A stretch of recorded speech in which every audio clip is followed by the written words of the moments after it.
I'm 86 years old, and I want to tell you something I wish someone had told me earlier. I did not wake up weak one morning. I became weak one small habit at a time. That is the part most people don't understand. Weakness does not always come like a storm. Sometimes it comes quietly. It comes while you are sitting in the same chair every day. It comes while you are skipping proper meals. It comes while you are telling everyone, "I'm fine," even when you know you are not. For many years, I thought losing strength was just part of getting older. I thought it was normal that I needed both hands to push myself out of a chair. I thought it was normal that grocery bags felt heavier than they used to. I thought it was normal that stairs looked like a mountain. I thought it was normal that I avoided walking because I did not trust my legs anymore. But now, looking back, I know the truth. Age did not take all my strength. My habits helped it happen. And the saddest thing is, I ignored the signs for too long. The biggest mistake I made was accepting weakness before I understood it. People say things when you get old. They say, "Well, you're not young anymore." They say, "At your age, this is expected." They say, "Just rest, don't push yourself." And sometimes they mean well, but words like that can become dangerous when you start believing them too much. Yes, aging is real. Your body changes. Your balance may not be the same. Your muscles may not feel the way they did at 30 or 40. You may need more rest. You may need more care. But there is a difference between slowing down and giving up. There's a difference between aging and shrinking your whole life until all you do is sit, eat a little, sleep badly, and wait for the next day. That was what happened to me. I stopped trying because I thought trying was useless. I stopped lifting small things. I stopped walking outside. I stopped standing long enough to cook. I stopped doing the little jobs around the house that made me feel useful. And every time I stopped doing something, I became a little weaker. But I did not notice it immediately. The chair felt like comfort, but it slowly became a cage. After retirement, I had a favorite chair. Everyone knew it was mine. It sat near the window, close to the television, with a small table beside it.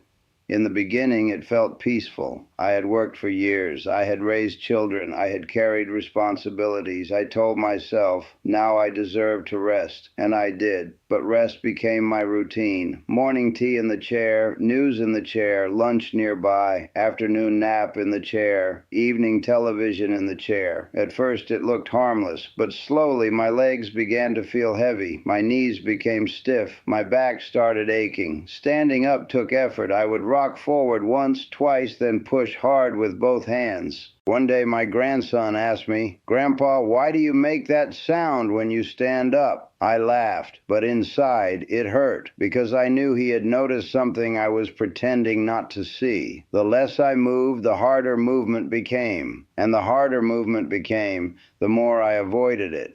That is how the chair became a cage. Not because it locked me in, but because I stopped leaving it. I was eating every day, but my muscles were still starving. That is another thing I did not understand. I thought if my stomach was full, my body was fine.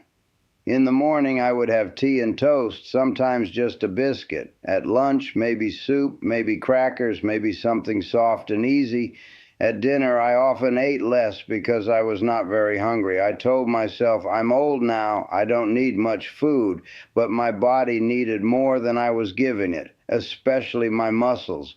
I did not think about protein. I did not think about strength. I did not think about the fact that after a certain age, the body needs support to hold on to muscle. So while I was eating, I was still becoming weaker. My arms got thinner. My legs lost shape. Carrying a small bag felt difficult. Opening a jar became a battle. Even standing at the sink to wash a few dishes made me tired, and I blamed age. But it was not just age. My body was asking for better food, simple food, real food, eggs, yogurt, beans, lentils, fish, chicken, nuts if they are safe for you. Whatever fits your body, your doctor's advice, and your life. I am not saying food fixes everything. It does not. But I learned this late. If you do not feed your muscles, do not be surprised when your muscles stop helping you.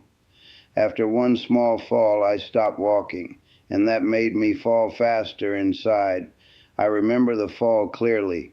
It was not dramatic. I did not break anything. I did not end up in the hospital. I simply tripped near the back step and landed on my side. But something changed in my mind that day. Fear entered my body. After that, I started watching the floor more than the world around me. I held walls. I avoided steps. I stopped going for my little morning walk. I told everyone, I just don't feel like going today. But the truth was I was scared. My family was scared too. They said, Dad, don't walk alone. Dad, sit down. Dad, let us get that for you. They loved me. They wanted to protect me. But protection can become another kind of cage if you stop moving completely. The less I walked, the weaker my legs became. The weaker my legs became, the more afraid I became. The more afraid I became, the less I walked. It was a circle, and it was slowly stealing my independence. I wish I had asked for help sooner. Not just help sitting down, real help, a safe walking plan, a cane if needed, better shoes, a doctor's advice, maybe physical therapy, someone to walk beside me until I trusted my legs again. Because fear after a fall is real, but giving up movement completely can make the fear stronger. My body was in bed, but my mind was still fighting yesterday. Sleep was another habit I ignored. I thought sleep meant closing my eyes. But there were many nights when I was lying in bed and my mind was still wide awake. I watched the news late at night, arguments, crime, politics, sickness, bad stories from every corner of the world.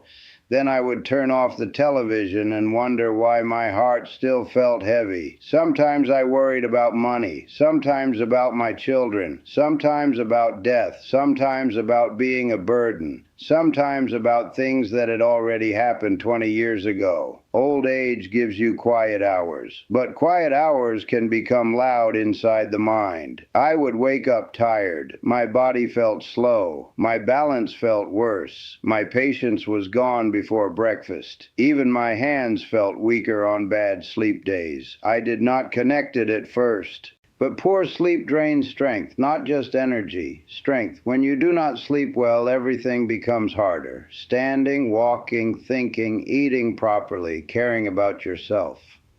Later, I made small changes. No angry news before bed, no loud television at midnight, no sitting in the dark, feeding my mind fear. I kept the evenings calmer. I let my body know the day was ending. It did not fix everything, but it helped. I told everyone I was fine until fine became a lie I could not carry. This may be the most important part. I hid the truth. When my daughter asked, Dad, are you feeling weaker? I said, no, I'm okay. When my doctor asked, any dizziness? I said, not really. When someone asked if I had fallen, I said, just a small slip. Nothing. When I struggled to stand, I smiled and made a joke. I thought I was protecting my pride, but I was actually protecting the problem. There is a kind of loneliness that comes from pretending. You sit among people who love you, but nobody knows what you are really carrying because you keep saying, I'm fine. One afternoon I tried to stand from my chair and my hands started shaking.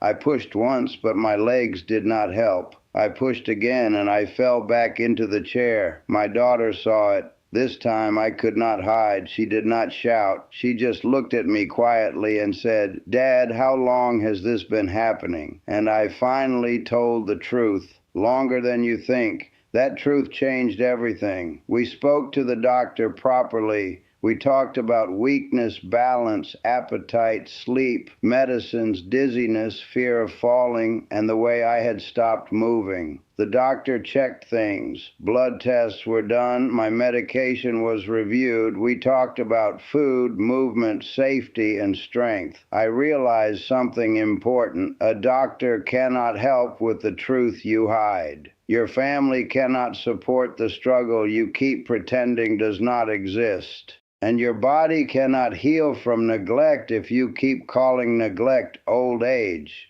Strength does not always leave in one dramatic moment. Sometimes it leaves while we are pretending nothing is wrong. It leaves when you sit all day and call it rest. It leaves when you eat too little and call it a light appetite. It leaves when you stop walking and call it being careful. It leaves when you sleep badly and call it normal. It leaves when you lie to the people trying to help you. But here is the good part. Small habits can steal your strength. Small habits can also help protect it. You do not need to become young again. That is not the goal. I am 86. I know my age. I respect my limits. But respecting your limits is not the same as surrendering your life. Start small. Stand up from your chair more often if it is safe for you. Take a short walk with support. Eat food that gives your body strength. Drink water. Make your nights calmer. Tell your doctor the truth. Tell your family the truth. Ask for help before a small problem becomes a big one. And please, if you feel weaker every month, do not ignore it. Do not just say, I'm old now. Maybe your body is asking for movement. Maybe it is asking for protein. Maybe it is asking for sleep. Maybe it is asking for medical attention. Maybe it is asking you to stop pretending. If this message reached you at the right time, write this in the comments. I will protect my strength, because at 86 I learned this. Getting older is not the same as giving up your strength, and if you still have a little strength left, protect it. Because one day that little strength may be the thing that helps you stand up, walk forward, and feel like yourself again.